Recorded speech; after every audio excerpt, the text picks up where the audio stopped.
આમાં આપણે રોબોટિક્સ અત્યારે ટેકનોલોજીનો બહુ ખાસ ઉપયોગ થાય બધી જગ્યાએ રોબોટિક્સ ટેકનોલોજીનો ખ્યાલ છે. એમાં પાયાની વાત આપણે કરીએ તો કોડિંગની બધી બહુ જરૂરિયાત પડે છે. આપણે આજે એક આ રોબોટિક્સ કારનું નિર્માણ કરવું છે. હવે કાર માટે નિર્માણ કરવા માટે બે ત્રણ રીતે કરી શકીએ. એક આપણે કોડિંગનો ઉપયોગ કરી શકીએ. બીજું આપણે આની અંદર દેખાય આપણે બધાને આ દેખાય બધાને આને શું કહેવાય? Motor driver.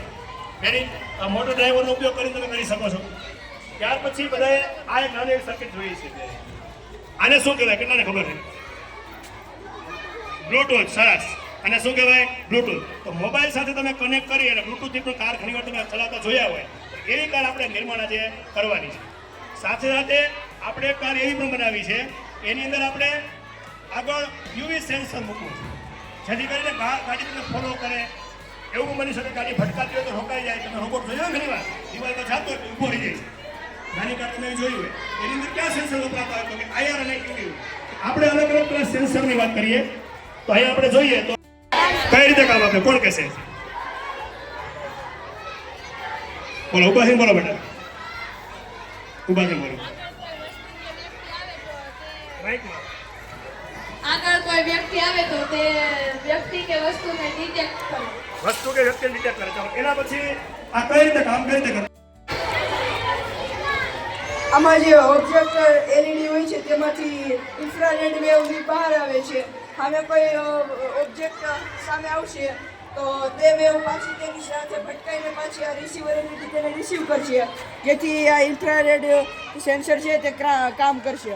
ખૂબ સરસ કામ કરતા હોય તો આપણે રોબોટિક્સમાં આવા અલગ અલગ સેન્સરો આપણે શીખવા ખૂબ જરૂરી છે.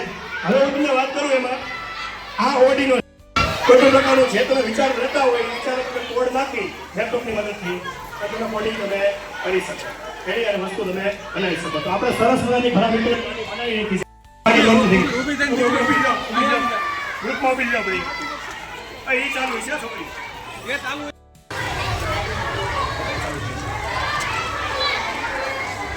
જો સરસ મજાની રોબોટિક ગાડી આગળ વધી રહી છે.